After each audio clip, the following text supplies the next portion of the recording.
Hello everyone, my name's Hannah. I'm here at Paradise Wildlife Park, so I'm part of the large carnival team here, and thank you for joining us. We are going to do a big cat feed here at Lion Pride Lands today.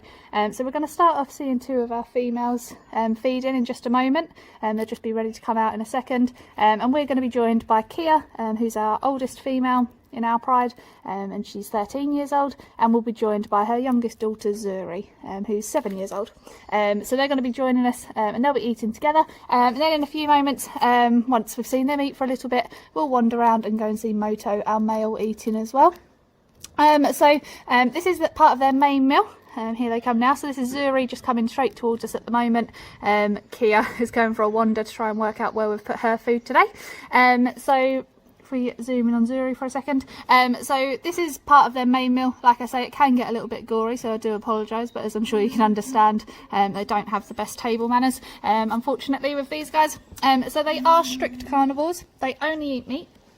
And today they're actually eating horse meat. Now I should explain straight away, the horses aren't killed or farmed for us in any way. These are usually farm animals that have naturally passed away anyway. They've kind of come to the end of their lives and are unfortunately passing away. So like I say, they're not farmed or killed for us. They have lived healthy, happy lives, and then they come and join us just kind of at the last minute, really. It's a really good part of the diet for these guys. As you can imagine, they're obviously part of the equine family, very similar to zebra that lions would be eating in the wild. So it's a really good source of meat for these guys. So Kia's just found her food up there as well, so she's just starting to have a little snack up there at the moment too. So they are tucking in. They all get their own pieces of meat. So Zuri in particular down here at the moment, she loves to just inhale her food as quickly as possible. So we like to make sure that there's plenty for everyone else. So I should also mention the other female is eating over the other side at the moment in the other part of the enclosure just now. So she's been fed separately today. And it's just something that we're trying out at the minute while we're in the lockdown, because Zuri does eat her food so quickly. Sometimes she tries to steal everyone else's. So we're kind of rotating them at the moment. So sometimes Zuri will eat on her own for a little bit, sometimes Zuri, and sometimes Kia. So we do switch that around, and Moto is always fed separately, because being the male, he would get kind of first dibs on food in the wild, but we want to make sure that there is plenty for everyone and that he's not getting overweight or anything like that. So he does get fed separately, but as soon as everyone's finished, they all go back together, so they're not really kept apart for very long, and they don't seem to mind either way because they're getting their food, so they're quite happy at the moment anyway. So yeah, they are eating horse meat, like I say. They do get a bit of variety, but this is definitely their favourite. We try them on some chicken. The lions in particular aren't particularly fussed about that. Other cats really like chicken. These guys not really too worried. They get a little bit of a treat of maybe some fish every now and again, which sometimes cats just like the smell of, and they like kind of rolling on and things like that. Sometimes they will eat a little bit as well, but we try them on a bit of everything. Now here, sometimes we will give them calf as well, so beef. Zuri really doesn't like that, whereas the other two girls absolutely love it. So that's kind of what we do. If Zuri needs a bit of a smaller meal, so we'll give her some horse meat and then give the other two girls some calf, and then we know that Zuri's not going to steal it from anyone, so that's quite handy for us to know as well. So it's all down to personal preference. Obviously in the wild it's much more of a take whatever you can get kind of problem, but here they have the luxury of being fussy, which they definitely take advantage of as much as possible. So we have to work out exactly what they like, which is always a fun part with working with these guys as well, working out what they like, what they don't like, and things like that. So when it comes to this kind of meal, this is they're all between 6 and 7 kilos each of our girls have got today. Moto has about 15 kilos when we pop around there in a minute, obviously being quite a bit bigger. So in terms of their weight range, our girls weigh between 160 and 170 kilos roughly. Moto's at about the 220 kilo mark, so like I say, quite a bit bigger. So he does have a much bigger meal than the others, and their size of meals does vary throughout the year as well. So in the summertime they have smaller meals because they don't do an awful lot. They will sleep for 18 to 22 hours a day, so they don't need a lot of energy. You end up with very lazy and very large cats if you give them the same size meals all through summer as well. Whereas in the winter it's a lot more active, they patrol a lot more, they play a lot more, so they need larger meals to help with that as well. So we do mimic their natural feeding patterns, because that would happen seasonally in the wild as well. If you imagine in the heat of the African sun, these guys aren't going to be hunting all the time, so they're going to kind of have one big meal, and then they might not eat for up to 2 weeks at some times, depending on food availability and if they've managed to have a really good kill at some point as well. So like I say, we like to mimic that as much as possible. So we try and promote lots of natural behaviours here with all of our animals. This feeding is part of it, but as well as that we like to give them lots of enrichment, because obviously for these guys they don't have to hunt and things like that, so we try and make sure that we're stimulating them in other ways. So we use things called enrichment, which basically, fancy way of saying toys, and that can be physical things such as large boomer balls, which are basically a cat proof ball. It can be scents, so herbs, spices, perfumes, because these guys in the wild, if they were to come across another pride, they use scents an awful lot, and sense of smell particularly, to gain information basically. So I'm not entirely sure what information they'll gain from herbs and spices and perfumes, but they do absolutely love it. It really gets their kind of mind working. They do roll around in some of their favourites. So Zuri, for example, her favourite scent of all time and her dad's favourite is peppermint, so they go absolutely wild for it, which is really cool to see. But then for some of the others, they like things like paprika. Some of our cats like Chanel with very expensive tastes, so we always make sure that we mix it up, try them with a bit of everything whenever we can really. So as well as that, we can use things like cardboard boxes. Typical cats, they love a cardboard box as well. But yeah, really anything. Sometimes we'll kind of build something really elaborate that might take us a while to kind of get everything together and actually make it for them. And other times it is something really, really simple that they just like to play with really. So we do mix it up for them as much as we possibly can. So we'll wander around so that we can try and get a bit of a better view of Kia, as she's decided to lay with her back to us. And we'll leave Zuri to enjoy her meal at the moment. So we are just walking around Lion Pride Land, so if anyone hasn't visited us yet, we do have these little signs up so that you can tell everyone apart. It gives you a little bit of information about each of them as well. So this is one of our newer enclosures. These guys have lived in here for about a year now. And they have settled in very, very well, so we're really happy with how they've done. So we are just going to wander around here and go into one of our little keeper areas, so trespassers may be eaten, so don't come in here. But just in here now we will see a nice view of Kia up on Pride Rock, just there. So you can see at the moment Kia's really tucking in, and you can really see those muscles working as well. So although she hasn't had to run around to try and hunt or anything like that, even having large pieces of meat like this that aren't kind of prepared bits of meat, really does make them work.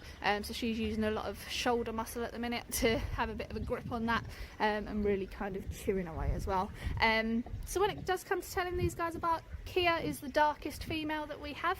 So our guys are white lions, so they are typically lighter than lions that you'd see in other wildlife parks and things like that.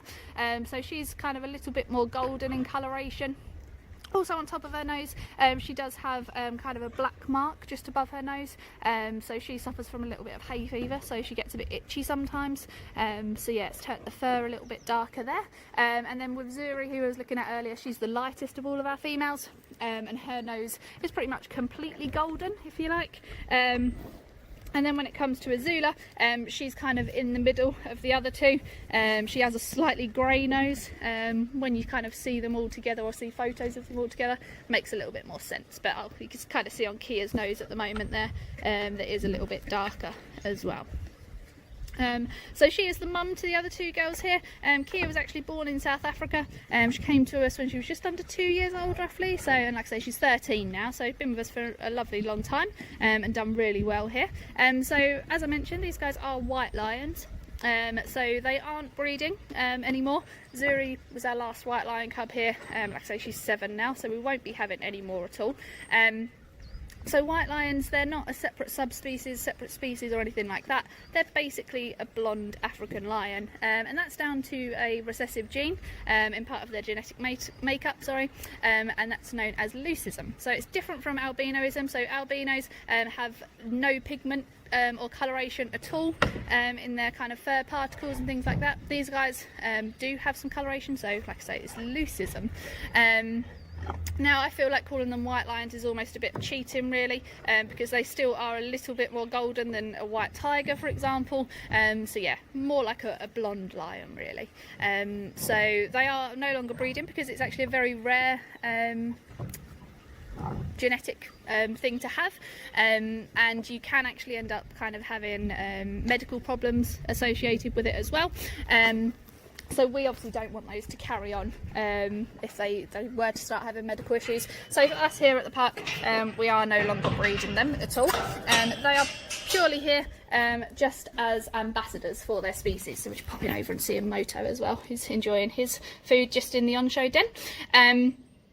So they are incredible ambassadors. They've helped us raise thousands and thousands of pounds, which go out to directly help white lions in the wild. So we support a huge range of charities here as part of our work. So not all of our animals are kind of having to breed to be part of breeding programs and things like that. There's lots of different roles and jobs that the animals here at Paradise Wildlife Park have. And for these guys, like I say, they are ambassadors. So they raise money and awareness really of everything that's going on for wild lions. And one of my favourite projects that we support here is a lion collaring project. And that basically helps keep track of wild lion pride, so that we know exactly where they're going and what they're up to, how long they're spending in certain places, which is really handy from a research perspective, and understanding even better their wild behaviours and things like that, and if there's any changes going on. But as well as that, the collars that are put on the wild lions, and you only have to put on a collar onto one member of the pride to help keep track of them. And then also those collars can actually be used to transmit GPS, which can be sent to a ranger's phone, for example, in the middle of the African bush, and you pretty much get a text message to say that they're getting too close to a local village, for example. Now a huge problem for these guys is retaliation killings from livestock farmers. So these guys obviously see a nice field full of sheep or cattle, and it makes a nice easy meal for them, much easier than chasing a zebra herd across the plains of Africa. So these guys will sometimes take livestock. Now for a farmer that can be a huge problem in terms of their money and the income that they have to support their family. So sometimes unfortunately they will then retaliate. So by using these collars, it sends the message out to the rangers saying they're getting a bit close to a village. The rangers can get in their trucks, speed over there as quickly as possible, and basically help drive the lions back away into the bush and keep them away from people as much as possible. So it's really reduced the number of retaliation killings that they've had to be, which is incredibly handy for these guys. But like I say, also from a research perspective, understanding the group dynamics, at what ages they might kind of disperse from a pride, how far they're ranging, how long they're spending resting, all of those kind of things allow us to create an accurate picture of these guys. So it is really handy, like I say. So this is Moto, our male. He is 13 years old as well now, so he's a lovely boy, and he's been with us for a good few years now. So he is dad to Zuri, who we saw feeding first of all today, and he is absolutely lovely with her. He was an amazing dad, and he's very soppy when it comes to all of that kind of thing. So she gets away with absolutely everything. She's a real daddy's girl, and he doesn't mind in the slightest. So yeah, they're a really lovely pair. But we will be leaving these guys to finish eating their food in a bit of peace while there's no one around, so we'll leave them to it for a little while. But thank you very much for joining us this morning. I hope you've enjoyed seeing these guys have a little bit of a breakfast. Oh, he's gone to his other bit now instead, so we'll pop over here.